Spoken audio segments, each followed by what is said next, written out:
Good morning प्यारे बच्चों।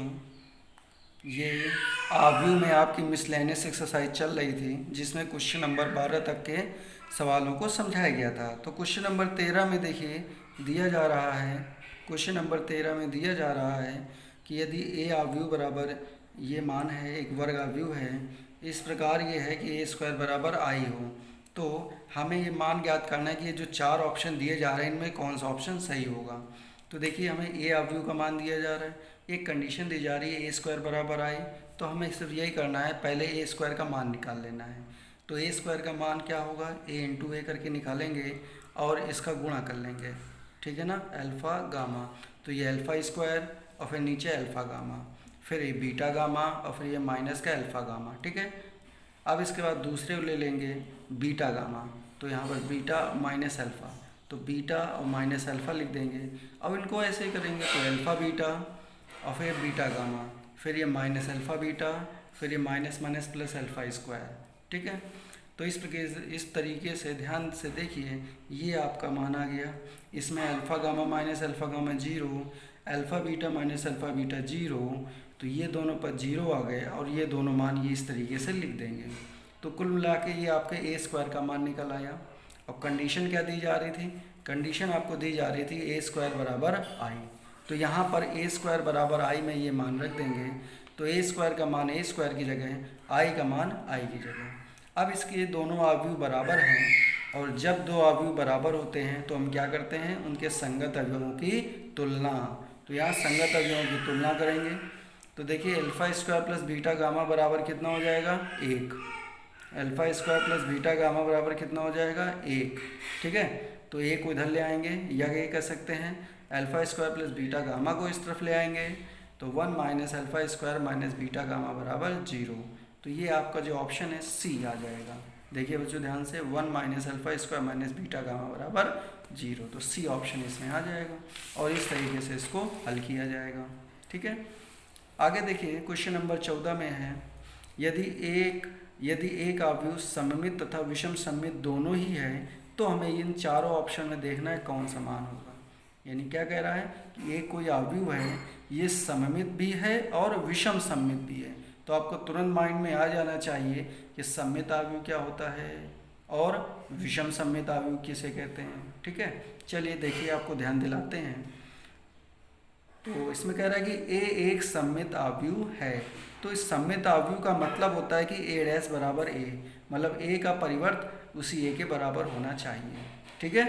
तो ए डैश बराबर ए होना चाहिए। अब आगे बढ़ते हैं, ए एक विषम सममित आव्यूह है, तो अगर विषम सममित आव्यूह है तो ए डैश बराबर माइनस ए होता है, यानी सममित आव्यूह में ए डैश बराबर ए होता है, विषम सममित आव्यूह में ए डैश बराबर माइनस ए होता है। यही क्वेश्चन में कहा जा रहा है कि एक आव्यूह है वो सममित भी है और विषम सममित भी है, तो हमने सममित वाली कंडीशन भी लिख दी और विषम सममित वाली कंडीशन भी लिख दी। अब कह रहा है कि इसको बताना है कि भाई ए किस प्रकार का आव्यूह है, तो उसको हल करने के लिए हमने इन दोनों को जोड़ दिया।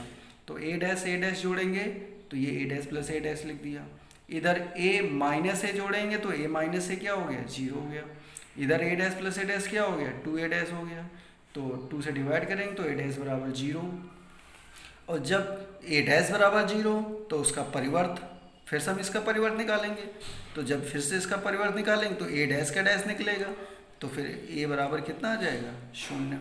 यानी जो ए एक आव्यूह है वो एक शून्य आव्यूह निकल रहा है, तो लिख देंगे अर्थात ए एक शून्य आव्यूह है। इसका मतलब सही उत्तर कौन सा होगा, बी।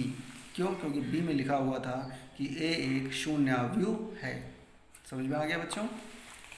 आगे देखिए क्वेश्चन नंबर 15 के लिए, 15 में देखो ये लिखा हुआ है कि यदि ए एक वर्ग आव्यूह इस प्रकार है कि ए स्क्वायर बराबर ए हो, तो हमें इसका मान ज्ञात करना है कि आई प्लस ए का क्यूब माइनस 7a किसके बराबर होगा।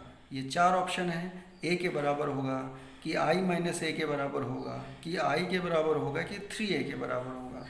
तो देखिए इसमें ध्यान से, आई प्लस ए का क्यूब माइनस 7a ले लिया, तो इसमें ए प्लस बी का होल क्यूब, ये फॉर्मूला लगा देंगे, तो A cube plus B cube plus 3ab bracket में ए प्लस बी, और लास्ट में क्या लिखा है, माइनस 7a, ठीक है।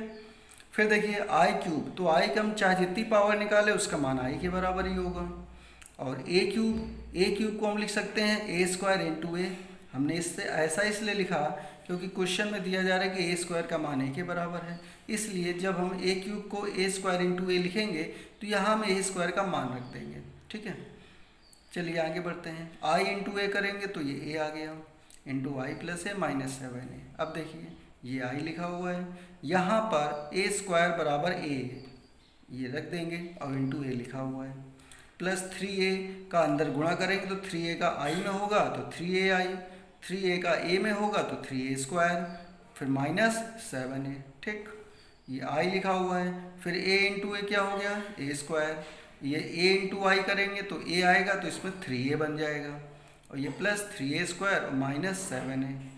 फिर आगे देखिए अगली लाइन, ये आई और ये देखिए 3a square plus a square, तो ये कितना हो गया 4a स्क्वायर।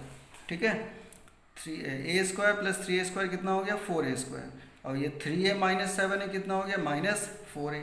अब फिर से देखिए a स्क्वायर का मान किसके बराबर है, दिया जा रहा है a स्क्वायर बराबर a, क्वेश्चन में दिया जा रहा है, तो यहाँ a रखेंगे तो ये 4a स्क्वायर से क्या बन जाएगा 4a बन जाएगा, तो 4a से 4a क्या हो गया कैंसिल, तो क्या बचा यहाँ पर सिर्फ i बचा, तो i बचा तो देख लेंगे कौन सा ऑप्शन आ रहा है, c आ रहा है। देखिए जरा c में क्या लिखा हुआ था, लिखा था c में i लिखा हुआ था, इसका मतलब जब इसको हम हल करेंगे तो इसका मान किसके बराबर आएगा i के बराबर आएगा। ठीक है, तो बच्चों आज से आप लोगों का ये जो चैप्टर है आव्यूह, ये पूरी तरह से कंप्लीट होता है। अब इस पूरे चैप्टर की थ्योरी जितनी भी हैं और जितने भी क्वेश्चंस बताए गए हैं, आप सबकी क्वेश्चंस की ढंग से प्रैक्टिस करेंगे। और ध्यान रखिए बच्चों, ये एक स्कोरिंग चैप्टर है, इसमें आप चाहें तो थोड़ी सी मेहनत करके पूरे के पूरे नंबर प्राप्त कर सकते हैं, यानी जितने नंबर का व्यू आएगा एग्जाम में आप उसमें से पूरे का पूरा नंबर क्वेश्चंस को हल कर सकते हैं। ठीक है, तो आपको थोड़े से प्रैक्टिस में अच्छे नंबर इसमें गेन हो सकते हैं, इसलिए इस चैप्टर को आप अच्छे से समझिए। अब जब अगली क्लास स्टार्ट होगी तो उसमें आपको जो आगे के जो चैप्टर्स हैं उनके बारे में डिटेल से समझाया जाएगा। ठीक है बच्चों, धन्यवाद।